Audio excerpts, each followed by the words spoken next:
Hello guys, कैसे हो आप सभी लोग। स्वागत है आपका चैनल पे फिर से। तो आज हम इस वीडियो में देखेंगे कि ये हमारी एक प्लेलिस्ट है अपाचे 2 की। तो आज हम एक प्लेलिस्ट स्टार्ट करने जा रहे हैं अपाचे 2 की। अपाचे 2 सर्वर की हम इसके अंदर जितनी भी प्रॉब्लम्स आती हैं या फिक्सेस होते हैं, जो भी सर्वर रिलेटेड या आपके लोकल होस्ट के रिलेटेड जो भी आपके फिक्सेस होती हैं, हम वो फिक्सेस के ऊपर भी बात करेंगे। एंड पहले हम शुरू से हम ये देखेंगे कि अपाचे 2 होता क्या है। ठीक है, हम उसको इंस्टॉल कैसे करते हैं पीसी के अंदर। ठीक है, एंड ये वर्क कैसे करता है। ठीक है, देन उसके बाद हम इसके अंदर पढ़ेंगे कि अपाचे 2 के जितने भी एरर्स होते हैं हम उन एरर्स को कैसे फिक्स करते हैं। ठीक है, अपाचे 2 की कॉन्फ़िगरेशंस को हम सीखेंगे आगे। तो बहुत अच्छे तरीके से हम सभी चीज़ों को सीखेंगे इसके अंदर अपाचे 2 के अंदर। तो आप इस चैनल को सब्सक्राइब करें। तो चलो स्टार्ट करते हैं। तो बेसिकली सबसे पहले सवाल आपके पास आता है कि पहले अपाचे वेब सर्वर है क्या। सभी को, क्योंकि यार क्योंकि जितने भी हमारे पास जो पर्सन होते हैं या अभी जो बीटेक कर रहे हैं या जो पढ़ रहे हैं, जिनको नॉलेज लेनी है और जो लर्निंग करना चाहते हैं, तो वे सभी के रिक्वेस्ट करता हूँ कि आप इस चैनल को बिल्कुल सब्सक्राइब करें, बिकॉज इस पर बहुत अच्छे अच्छे कंटेंट्स हम बनाकर आपके लिए डाल रहे हैं। तो अपाचे सर्वर है क्या। तो अपाचे सर्वर में आपको अगर हिंदी में समझाऊँ, बिल्कुल बिल्कुल ईजी वे में समझाऊँ, तो अपाचे सर्वर एक आपका एक वेब सर्वर है, जिससे कि ये आपको जो डेटाबेस के अंदर जो डेटा पड़ा है, उस डेटा को आपको ये GUI के फॉर्म में आपको प्रोवाइड करा रहा है। मीन्स आप एक फ्रंट एंड या एक GUI या बनाते हो, ठीक है, जिसके द्वारा आपका जो डेटाबेस के अंदर जो भी आपका सामान पड़ा हुआ है, मीन्स आपका जो डेटा है या कोई भी वेब सर्वर या कोई भी वेबसाइट्स हैं, वो आपको ये सर्व करके देता है। ठीक है, अपाचे सर्वर आपको सिर्फ एक सर्व करके देता है कि अपाचे एक कंपनी है, कंपनी में तो की एक सॉफ्टवेयर है या इवन भी आपके हिसाब से कुछ भी आप समझ लो। ठीक है, देन अपाचे जो एक वेब सर्वर, आप ये सोच के चलो कि एक वेब सर्वर है जो कि आपको चीज़ें सर्व कर रहा है। ठीक है, वेब के ऊपर पड़ी हुई हैं। ठीक है, मीन टू जेड की आपके क्रोम के ऊपर या मोज़िला फायरफॉक्स के ऊपर पड़ी हुई हैं। ठीक है, वो आपको चीज़ों को सर्व करना है बस। बिकॉज अपाचे वेब सर्वर से ही आप समझ सकते हो कि वेब के ऊपर चीज़ें पड़ी हुई हैं, वो आपको सर्व करना है बस। ठीक, अगर आप ये समझ जाओगे ना, तो आप अपाचे सर्वर या और भी जितने भी वेब सर्वर्स हैं उनके बारे में कहीं पर भी नहीं अटकोगे। ठीक है, देन अपाचे वेब सर्वर की अगर मैं आपकी बात करूँ तो इट्स HTTP सर्वर। ठीक, HTTP server mean to said कि it's a hypertext transfer protocol. ठीक है, it's a hypertext transfer protocol server है, जो कि मैंने आपको बताया कि वेब की जो भी चीज़ें होती हैं, वेब के ऊपर जो भी आपके ऊपर डाटा पड़ा है, उस डाटा को आपको प्रोवाइड करता है, सर्व करने का काम करता है।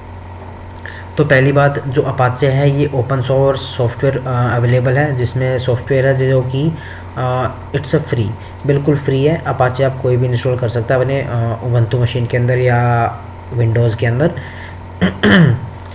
देन इट्स, मैं ये कह सकता हूँ कि जब पूरे वर्ल्ड में 70% या 65%, 65 to 70% Apache web server use होता है। ठीक है, because it's reliable, its speed और सिक्योर ज़्यादा है, सिक्योर फास्ट एंड रिलायबल है। ठीक है, कहीं पर भी ये अटकता नहीं है, अटकता मीन टू जेड कि कहीं पर ये क्रैश नहीं होता। बहुत ही फास्ट, रिलायबल एंड अच्छा वेब सर्वर है। ठीक है, और इसको हम अपने हिसाब से कस्टमाइज़ कर सकते हैं। इस वेब सर्वर को हम अपने हिसाब से कस्टमाइज़ कर सकते हैं डिफरेंट इन्वायरमेंट्स के ऊपर और मॉड्यूल्स के ऊपर।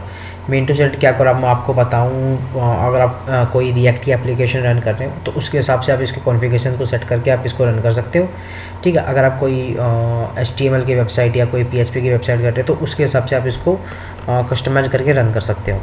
ठीक है, अगर मैं आपको अच्छे तरीके से और समझाऊँ तो मेरे पास एक क्या कहते हैं, तो मेरे पास एक इमेज है, इमेज के द्वारा आप इसको अच्छे तरीके से समझ पाओगे। तो मैं एक बारी वो इमेज लेके आ जाता हूँ। तो ये हमारी वो इमेज है। इमेज के ऊपर मैं आपको बताऊँ तो आपको लग ही रहा होगा, बिकॉज आपके पास ये जितने भी यूज़र्स हैं, means Mac OS, tablets and laptops and PCs हैं। ठीक है, ये क्या कर रहे हैं, ये इंटरनेट के ऊपर कोई क्वेरी को पुट कर रहे हैं, जिससे कि क्या कर रहा है कि आपका जो अपाचे वेब सर्वर है, ये आपका अपाचे वेब सर्वर है। ठीक है, जो कि डेटाबेस के अंदर से, ठीक है, आपको चीज़ों को प्रोवाइड करके देन आपको ये टैबलेट्स में, फ़ोन में आपको दिख रहा है। अगर मैं आपको एग्जांपल लेके चलूँ, अगर आप गूगल के ऊपर ये लिखते हो google.com, ठीक है, तो google.com आपने लिखा, तो google.com पहले आपने जब लिखा तो वो क्वेरी पुट किया आपने, वो क्वेरी कहाँ गई, आपकी अपाचे वेब सर्वर के अंदर गई। अपाचे वेब सर्वर में जाने के बाद वो डेटाबेस के अंदर गई, डेटाबेस में से आपको उठाया कि हाँ google.com है कुछ चीज़ें, देन google.com की आपको चीज़ें प्रोवाइड करती। ये जो पूरा का जो पूरा टाइम लगता है वो बहुत ही मिली सेकेंड्स के अंदर चलता है, ठीक है। देन आपको मैं अगर समझाऊँ इसी चीज़ से आप बिल्कुल इजी तरीके से आप समझ पा रहे होंगे, क्योंकि जो आपको दिख रही हैं जीएसपी फाइल्स, ये जीएसपी फाइल बेसिकली ये जीएसपी फाइल जावा की एक जावा सिक्योर फाइल्स होती हैं, जिससे कि ये आपको क्या कहते हैं दिखेंगी नहीं, क्योंकि ये अपाचे वेब सर्वर के अंदर कोडिंग की गई हैं, ठीक है। तो ऐसे हमारा जो अपाचे वेब सर्वर है वो वर्क करता है, ठीक है।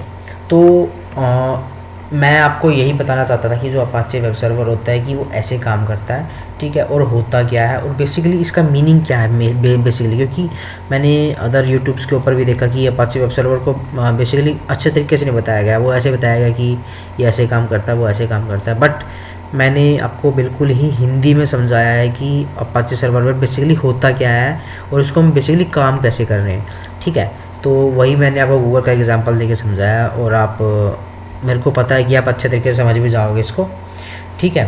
तो अगर आपको ये वीडियो पसंद आई हो तो इस वीडियो को लाइक करो, शेयर करो एंड सब्सक्राइब करो, एंड थैंक यू।